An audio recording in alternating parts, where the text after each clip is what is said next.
আসসালামু আলাইকুম রহমতুল্লাহ বারাকাতুহু। আজকে একটা জিনিস উপলব্ধি করলাম যে ফজরের পরে ঘুম পড়া নিয়ে এবং জেগে থাকা নিয়ে। তো আমি আমার প্রতিদিনের রুটিন, আমি ফজরের নামাজ পড়ে যেয়ে আবার ঘুমাই। তো আজকে একটু চিন্তা ভাবনা করলাম যে না ঘুমাই, একটু হেঁটে আসি। তো হাঁটতে এসেছি হচ্ছে আমাদের যে বিল আছে এইদিকে। তো বিলের দিকে এসে দেখলাম যে প্রতিটা মানুষ জীবিকার তাগিদে বের হয়ে গেছে।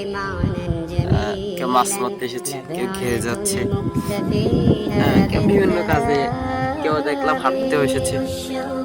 তো অনেকেই ফজরের পরে, মানে ফজরের নামাজ না পড়েই ঘুম পড়ে থাকে এবং চিন্তা করে যে আমি সফল হব, আমি একজন বড় উদ্যোক্তা হব, এমন চিন্তা ভাবনা করে। কিন্তু প্রথম দিকে সে আল্লাহ তাআলার যে বিধান, ফজরের 2 রাকাত সুন্নাত এবং 2 রাকাত ফরজ পড়ে নাই।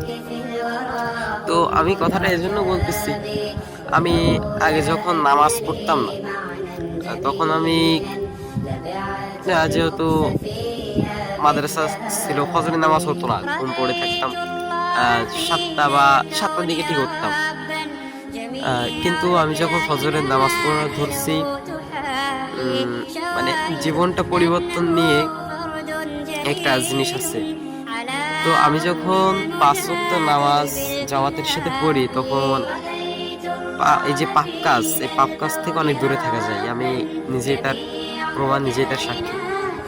এজন্য জীবনে যদি কোনো ব্যক্তি সফল হতে চায়, তাহলে তার 5 ওয়াক্ত নামাজ জামাতের সাথে পড়া লাগবে এবং দুরুদ এবং ইস্তেগফারের সাথে সবসময় পড়ে থাকতে হবে।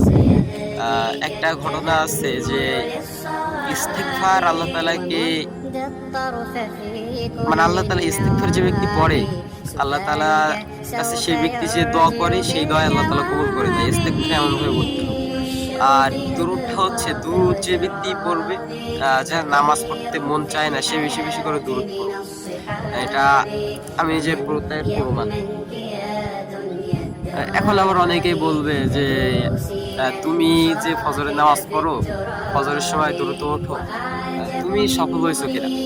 আসলে আমার বয়স মানে এখন 18 চলতেছে। তো আমার যে বয়সে যারা আছে, তারা এখনো 100%-এর ভিতরে 99% বেকার। কিন্তু আমিও বেকার বলা যায়, কিন্তু আমার বাবার যে নার্সারি আছে সেখান থেকেই যেটা আসে আলহামদুলিল্লাহ।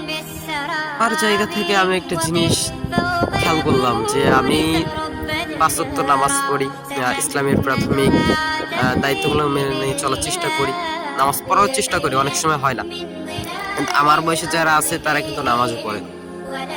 হয়তো দুনিয়াতে এখনো সফল হতে পারি নাই, কিন্তু আখিরাতে যে সফল হবে ইনশাআল্লাহ। আল্লাহ তাআলা হচ্ছে যুবক বয়সের ইবাদতটা আল্লাহ তাআলা কাছে বেশি প্রিয় হয়। তো আমার বয়সে যারা আছে তারা কিন্তু 100%-এর ভিতরে 95 পাচ্ছেন আল্লাহকে ভুলে যে মদ গাঁজা, এবারে যে প্রেম ভালোবাসা, মানে আল্লাহ তাআলার যে কাজগুলো নিষিদ্ধ করছেন, যে কাজগুলো হারাম করছেন, সেই কাজগুলোতে লিপ্ত আছে। তো সেখান থেকে দেখতে গেলে আমি আলহামদুলিল্লাহ আল্লাহ তাআলার অশেষ রহমতে অনেক ভালো আছি। তো জীবনে সফলতা অর্জন করতে হলে আমি আজকে যে জিনিস নিয়ে মেন চিন্তা করছি, সফলতা অর্জন করতে হলে ফজরের নামাজ পড়ুক আর না পড়ুক, সকাল সকাল উঠতেই হবে, এর কোনো বিকল্প নেই। আপনি ফজরের নামাজ পড়েন বা না পড়েন, ফজরের নামাজ পড়তে হবে, এটা ফরজ। কিন্তু যে ব্যক্তি ফজরের নামাজ পড়ে না, সে যদি ফজরের সময় ঘুম থেকে উঠে, সে সফল হবে ইনশাআল্লাহ। তো সব কথার এক কথা, ফজরের নামাজ পড়তে হবে এবং সকালের এই যে আবহাওয়া, এই আবহাওয়া যদি কারো গায়ে লাগে, সে সফল হবে ইনশাআল্লাহ।